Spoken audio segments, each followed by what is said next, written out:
Halo anak-anak hebat, jumpa lagi bersama Ibu Nafila. Hari ini kita akan mencoba mendengarkan suara bumi. Kalau bumi bisa bicara, apa ya yang mau bumi sampaikan kepada manusia? Ayo kita simak video berikut ini. Ayo.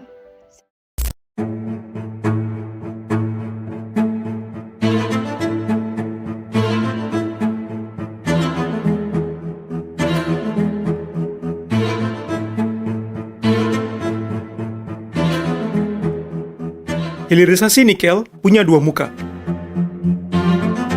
Ia membawa untung bagi perusahaan. Apalagi perusahaan dari negeri Tiongkok yang mendominasi investasi dan pengoperasian smelter.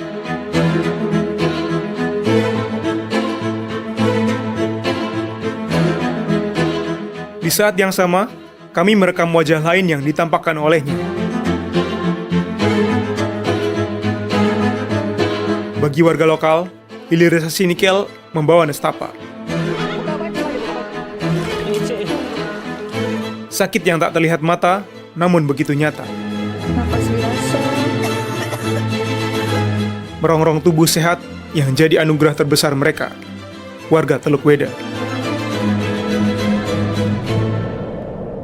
Cemarnya aliran Sungai Cisadane juga terjadi pada distribusi air bersih dari perusahaan daerah air minum. Selama ini air Sungai Cisadane menjadi bahan baku air bersih PDAM. Direksi Teknik Perumda Tirta Benteng menyebut pihaknya menghentikan proses produksi karena air baku Sungai Cisadane terindikasi tercemar limbah karena bau menyengat dan ditemukan ikan-ikan mati. Cuaca ekstrim yang terjadi di beberapa wilayah di Indonesia memperparah polusi udara.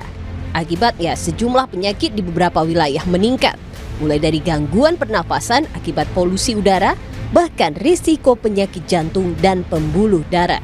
Dari data pantauan Indeks Kualitas Udara Kementerian Lingkungan Hidup dan Kehutanan di kawasan Tangerang Selatan dan Depok pada 21 Oktober lalu, keduanya mengalami tingkat polusi tinggi di angka 155 dan 147 dan masuk ke dalam kategori tidak sehat. Peneliti ahli muda Pusat Riset Iklim dan Atmosfer BRIN menyebut tingginya polusi di beberapa wilayah akibat curah hujan yang masih rendah.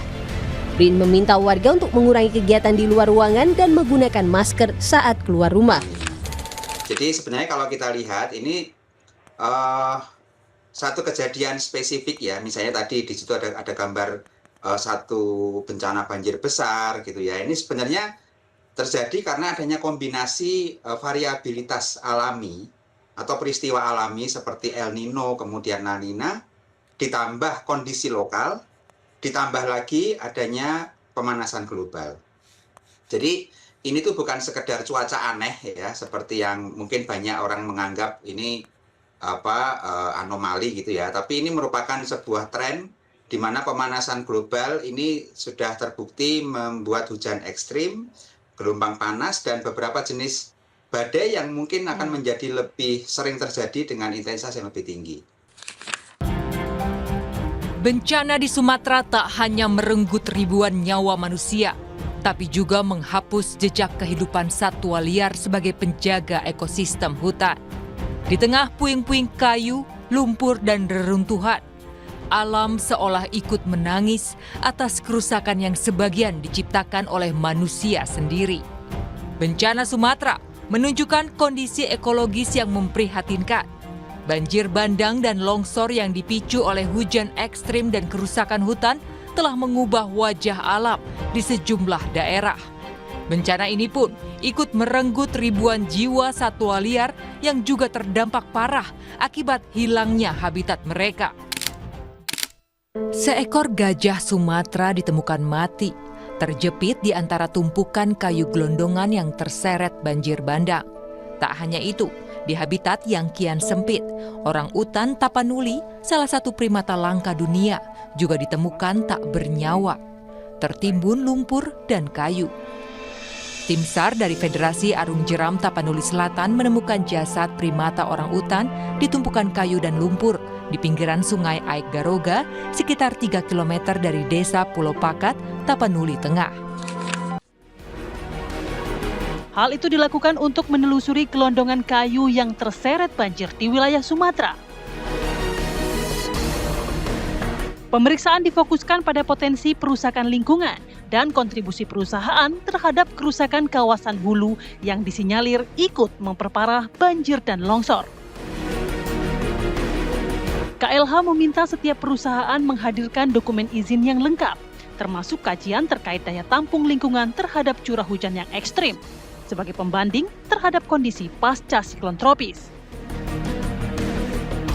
Lantas, apabila kajian menunjukkan izin yang tidak memadai atau aktivitas perusahaan terbukti memperburuk kerusakan lingkungan, langkah tegas apa yang akan diambil KLH? Apakah itu berarti regulasi izin lingkungan selama ini gagal?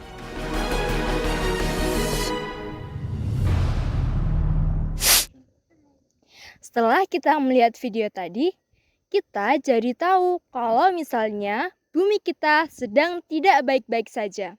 Nah, sekarang waktunya kita cari tahu apa saja sih masalah yang ada di bumi kita ini.